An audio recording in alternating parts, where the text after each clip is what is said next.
YSR party నాయకులు ఆంధ్రప్రదేశ్ రాష్ట్రంలో అలజడులు సృష్టించాలని, మత విద్వేషాలు రెచ్చగొట్టాలని ఈరోజు రకరకాలైనటువంటి ఎత్తుతూ ప్రజల్ని దారి మళ్లించే కార్యక్రమాలు చేస్తా ఉన్నారు. ఈరోజు టీటీడీకి సంబంధించినటువంటి గోశాలలో మరణాలు జరిగినాయి, గోమరణాలు జరిగినాయి అని చెప్పి ఒక కొత్త అసత్య ప్రచారానికి కరుణాకర్ రెడ్డి గారు దిగుతా ఉన్నారు. ఈరోజు ప్రపంచ వ్యాప్తంగా కోట్లాది మంది భక్తుల మనోభావాల్ని దెబ్బతీసే విధంగా ఇటువంటి తప్పుడు ప్రచారాలు చేయడానికి మరి కరుణాకర్ రెడ్డి గారు ప్రయత్నం చేస్తున్నారని చెప్పి ఖచ్చితంగా మనం అందరం కూడా చెప్పొచ్చు. తిరుమల తిరుపతి పవిత్రత మీద స్వామివారి గురించి కూడా మరి గతంలో నల్లరాయది, దాని మీద చెప్పు విసిరితే ఏమవుద్ది, పెకలించేస్తామని చెప్పి మాట్లాడినటువంటి వ్యక్తి ఈ కరుణాకర్ రెడ్డి. ఇవాళ ఆయన వచ్చి ఇటువంటి ప్రశాంతతకు భంగం కలిగించే విధంగా ఇటువంటి ఆరోపణలు చేసే కార్యక్రమానికి వైఎస్ఆర్ పార్టీ నాయకులు దిగజారుతా ఉన్నారంటే ఇవాళ మనం అందరం కూడా ఆలోచించాల్సినటువంటి విషయం. కోట్లాది దేవతలతో సమానమైనటువంటి గోమాత మీద కూడా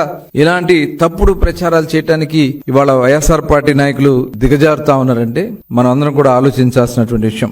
గోమరణాల గురించి తప్పుడు ప్రచారం, 100 ఆవులు చనిపోయినాయి అని చెప్పి ఒక తప్పుడు ప్రచారాన్ని వాళ్ళు చేస్తా ఉన్నారు. మామూలుగా గోశాలలో దాదాపు 2600 గోవులు ఉంటే అక్కడ వృద్ధాప్యం వల్ల గాని, లేదైతే డెలివరీలో ఇబ్బందుల వల్ల గాని, వ్యాధుల వల్ల గాని యావరేజ్ ఒక 10 ఆవులు మరి అక్కడ మరణిస్తా ఉంటాయి. దాన్ని కూడా ఇవాళ ఒక తప్పుడు ప్రచారాలు చేయడానికి ప్రయత్నం చేస్తా ఉన్నారంటే మనం అందరం కూడా ఆలోచించాల్సినటువంటి విషయం. గడిచిన 3 నెలల్లో వృద్ధాప్యంగా గాని, ఏదైతే మనం చెప్పినటువంటి వ్యాధుల వల్ల గాని 40 ఆవులు ముచ్చివాత పడితే అవన్నీ ఒకసారి చనిపోయినాయి, 100 ఆవులు చనిపోయినాయి అని చెప్పి తప్పుడు ప్రచారాలు చేస్తా ఉన్నారంటే ఎక్కడో చనిపోయినటువంటి ఆవుల ఫోటోలు తీసుకొచ్చి అవి చూపించి ప్రచారం చేయడానికి మరి దిగజారుతా ఉన్నారంటే ఇవాళ మనం అందరం కూడా ఆలోచించాల్సినటువంటి విషయం. గో సంరక్షణ శాల పైన తిరుమల తిరుపతి దేవస్థానం ఒక ప్రత్యేకమైనటువంటి దృష్టి పెట్టడంతో పాటు అక్కడ నిరంతరం సమీక్షించుకోవడం జరుగుతూ ఉంటుంది. 250 నుంచి 260 మంది గోశాలలో అక్కడ వాటికి పర్యవేక్షిస్తూ వాటి అవసరాల కోసం,